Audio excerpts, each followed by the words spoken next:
Hello बच्चों, मैं doctor Sharda कुमारी, महारानी महेश्वरी लता संस्कृत विद्यापीठ लोहना मधुबनी से। बच्चों, आज हम उपशास्त्री द्वितीय खंड के लिए जो इससे पूर्व में हमने पाठ्यक्रम प्रारंभ कर रखा था, जिसमें अलबेरनी के द्वारा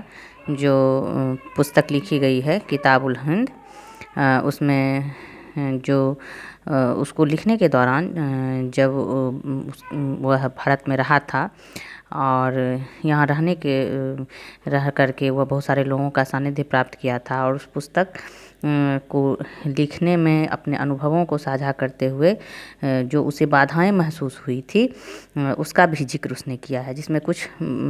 बाधाएं जो थी जिसके संबंध में हमने पूर्व में चर्चा की है, और उसे आगे हम चर्चा करेंगे। अलबेरनी जो पुस्तक लिखा किताबुल हिंद, उसमें उसने तत्युगीन समाज के विभिन्न पहलुओं पर प्रकाश डाला था,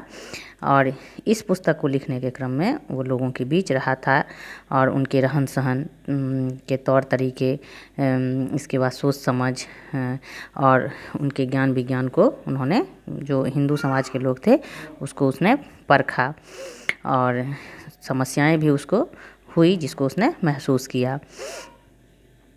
वो लिखता है आगे चौथा बिंदु कि महमूद के द्वारा, महमूद गजनबी जिसने भारत पे 17 बार आक्रमण किया था, और उसका 17वां आक्रमण जो था वो सोमनाथ के मंदिर पे था, जो सबसे ही खतरनाक आक्रमण था, और वहाँ उसने वहाँ के पुजारियों का कत्लेआम किया था, मंदिर को बुरी तरह लूटा था। उससे पूर्व में भी वो यहाँ आक्रमण कर चुका था, और लोग उसके बारे में उसको एक दुर्दांत आक्रमणकारी समझते थे, और उसके इस आक्रमणकारी नेचर और इस लूटपाट को देख करके अरबों के प्रति यहाँ के लोगों के मन में जो है वो बहुत घृणा का भाव था। तो अलबेरनी लिखता है कि महमूद के आक्रमण के कारण, उसकी बर्बरता के कारण जो है हिंदू मुसलमानों के प्रति उत्कट घृणा का भाव पाले हुए हैं, और हिंदुओं के मस्तिष्क में महमूद के शोषण अत्याचार की छाप जो है वो गहरी पैठ बनाई हुई है।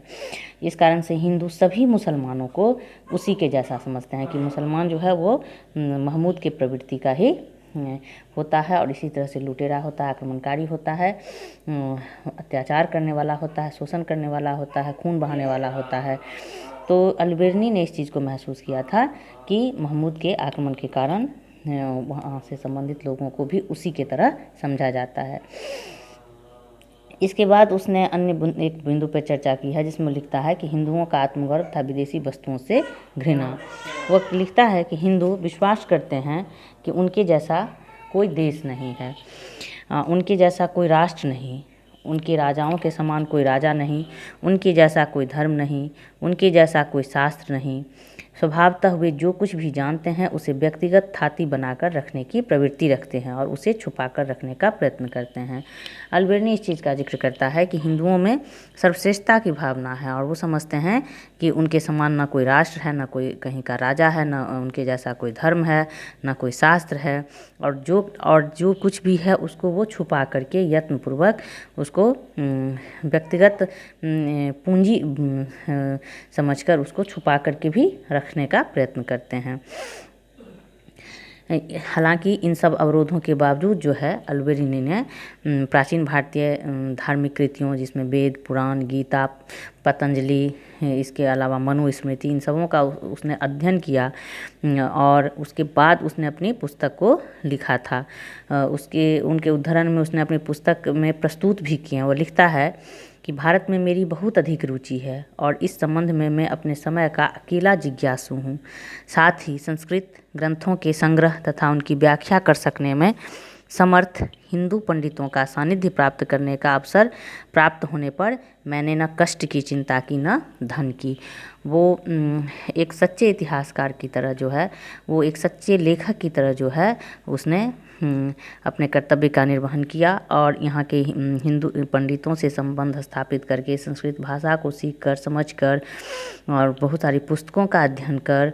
उसके बाद यहाँ के अनुभवों को, यहाँ के तौर तरीक़ों का अनुभव लेकर के उसने पुस्तक लिखी। उसने सीधे तौर पे जो मन में आया उसको वो लिखते नहीं गया।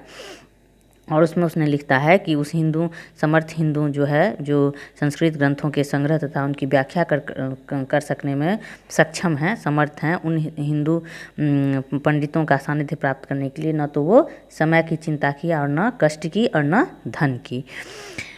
तो इस प्रकार बच्चों हम देखते हैं कि अल्बेर्नी, जिसको कि लेखन से रुचि थी, भारत के समाज में उसकी रुचि जगी और यहाँ के लोगों के सानिध्य में रह करके, अनुभव प्राप्त करके, जानकारी हासिल करके उसने जो पुस्तक लिखी किताबुल हिंद, वो उस समय के समाज की और संस्कृति, रहन सहन, तौर तरीका इत्यादि के बारे में बहुत सारी जानकारी हमें देते हैं। तो आज के लिए इतना ही। अब आगे के पाठ में हम जो है सो अन्य बातों पे चर्चा करेंगे। धन्यवाद।